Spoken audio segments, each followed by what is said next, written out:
Hey guys, so I just finished class here at Casa Curativa and I really want to introduce you to my teacher and what we learned today. So this is Adeline. Hi. So I tagged her above if you want to find her stuff, Live Oak Apothecary. And we did something amazing today. Let me show you guys what we made.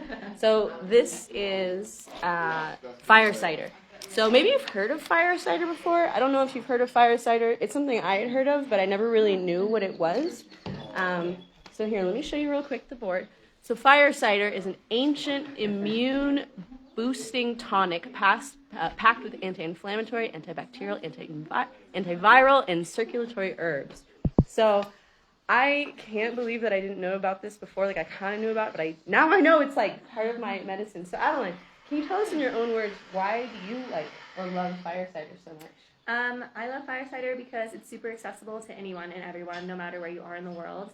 I think sometimes when we think about just herbalism in general, it can be kind of like distracting because maybe you're like, I don't know a lot about plants, I don't know a lot about like what I need to know, but fire cider is just like a super general medicine that you can make with what's in your kitchen basically, and some apple cider vinegar or vinegar. And yeah, I think that more people should definitely be aware because you can make your medicine at your home.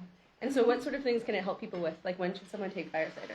So it's an anti-inflammatory, antibacterial. It can help with any kind of digestive issues. It can help, you can take it as a daily tonic to just help keep your body safe. You can take it when you're sick to help like rejuvenate your body. You can take it during cold and flu season to help like fight against like cold and flus. So basically anytime. Amazing. And it's like, so people, you guys probably know I'm like really into like vinegar right now. So this is actually something I can do with vinegar. Yeah. It's based on vinegar, so it's like a medicinal vinegar that just like helps your immune system, boosts your immune system. Yeah, so super awesome. So if people are like interested in learning more, maybe they want to start on the herbalism journey, because I'm hearing that a lot from my audience. There are a lot of people here who love plants and medicine, and we focus a lot on like health and wellness on this channel. Where can they go to learn more about you and what you're offering? Right, so I just opened my first apothecary. It's Live Oak Apothecary. You can find me on Facebook and Instagram. Casa Curativa, where we actually are holding the classes, hold different classes each week and have different offerings online as well. Yahola Herbal School is where I actually learned from my own teacher. She's based in Charleston, South Carolina, but she actually has online courses for ethnobotany. So like wherever you are in the world, you can learn about different plant families and like different species where you are. So yeah, that's actually my teacher. Can you say it again? It's called Yahola Herbal School. Her name is April Punslon, and she's brilliant. Oh, man. Yeah. Cool. Awesome. Well, thank you. Thank you so much for taking this class. It's amazing. Wait, if someone doesn't know what an apothecary is, can you just explain what that is? Yeah, apothecary is just basically like alternative a medicine space. A lot of the times it's associated with plant medicines. So yeah, it's not like, yeah, it's basically just like your medicine cabinet full of like medicinal herbs that are natural. Yeah, and this is so important that we like reclaim our ability to heal ourselves using plants, so we're not dependent on chemicals and pharmaceuticals, which not only are expensive, but they're also hard on the body, like hard on the liver over time. Like, why do you favor plant medicines? For accessibility and its ancestral knowledge. I'm actually reading a book right now by Rosita Avario, who actually studied under a Mayan medicine man and learned all from him, and she lives in Belize now. If you want to look her up, she offers classes as well. What was her name again? Rosita Avario. I'm not sure if I'm pronouncing it correctly, but in her book, she mentions that it's like 20% of the pharmaceuticals, like the basis of the pharmaceuticals, come from like 0.1% of the medicinal plant species that we know of on the planet. So like a good amount, a percentage of our pharmaceuticals that we find in like CVS's or like pharmacies come from like not even like a handful of plants that come from the Earth's native natural plant species. So it's insane. So let's just go straight to the plants, like cut out the chemical. Like, no, there's always a time and place for like chemical medicine, Western medicine, but like we don't need to make that always like the first thing. Like we can have, and I think that's what I like about this that we made today. It's like it's a preventative. You know, you don't have to reach for chemicals. Like, you can keep your body and your immune system strong using these kinds of like antimicrobial, antiviral, anti-inflammatory. Like, it's great. Also, with that being said, if you do have a problem and you are looking for like a solution that you've been working with, I definitely recommend not only using plants if it's like a serious situation. So just like in general, I love herbalism and herbal medicine, and like that's my go-to always, but as just like a reminder. It's not like we have Western medicine for a reason. Like, it's developed for a reason too. So not to just be like, no.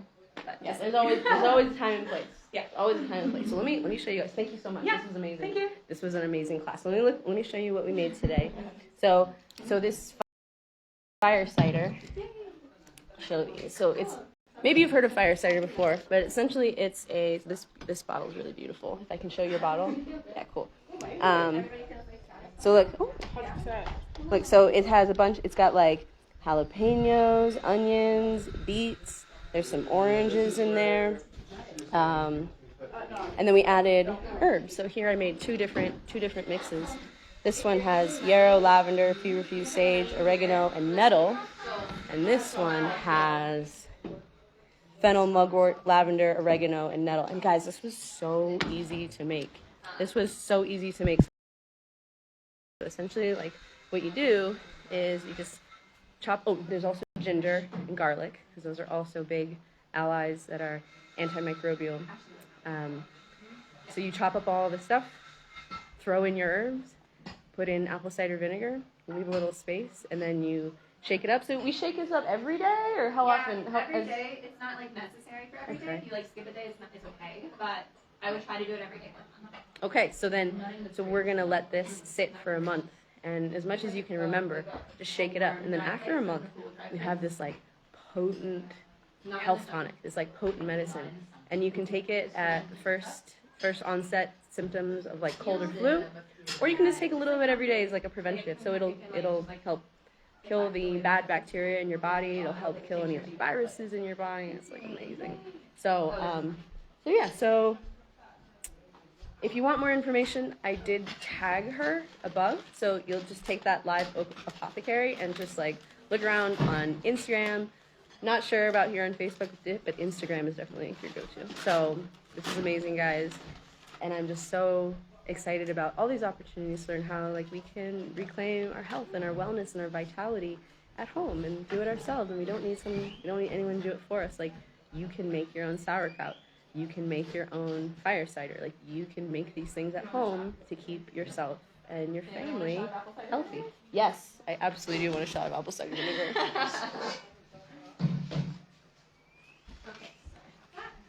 Yes. Yes. I got the power. All right, guys. So, yeah. So, if you're interested, do some Googling. You know how I like to leave you guys breadcrumbs. So, check it out. Power's in your hands. I love you all. Now let's look at the dogs. Yay. Yeah, I light up when I'm learning. I just love learning. Thanks. That was cool. That was like a fun share. Yeah. You know, I love sharing the good stuff that I find, especially cute dogs. Don't forget kombucha, Nola. Yeah, of course. Oh, Nola, you want to know something really interesting another really interesting thing that I learned that I'm so excited about? You guys know I'm excited about vinegar. So I made vinegar using just my vegetable and fruit peels, some sugar and water. I made this like fantastic vinegar. That vinegar has since grown a SCOBY. A SCOBY is like a mother. SCOBY stands for symbiotic culture of bacteria and yeast. And so now I can take that SCOBY and I can start to make my own kombucha. So just from my vegetable and fruit peels and some sugar, now I've taken that, now I can turn that into kombucha, or I can make more fire cider. It's just the possibilities are limitless. I'm just really excited. Okay. Cool, Linda. Thank you. Good to know. All right, guys. I love you all very much. Thank you, and I will see you guys soon. Aw, thanks. Thanks, Sonia. So here we are, Casa Curativa. The hummingbirds love these flowers, and you can eat these flowers. So yeah. So sweet. Oh, that's such a good idea to put the sticker on. So there's Casa Curativa. Look at that, it says. Find your medicine. CasaCurativa.com. Cool. Okay, guys. Have a great day, a great evening, a great morning. I love y'all very much. Look this up. It's so easy to make. Just get some apple cider vinegar and the things you got at home. Throw in some plants and bam! You got some medicine. Woohoo! Bye, guys.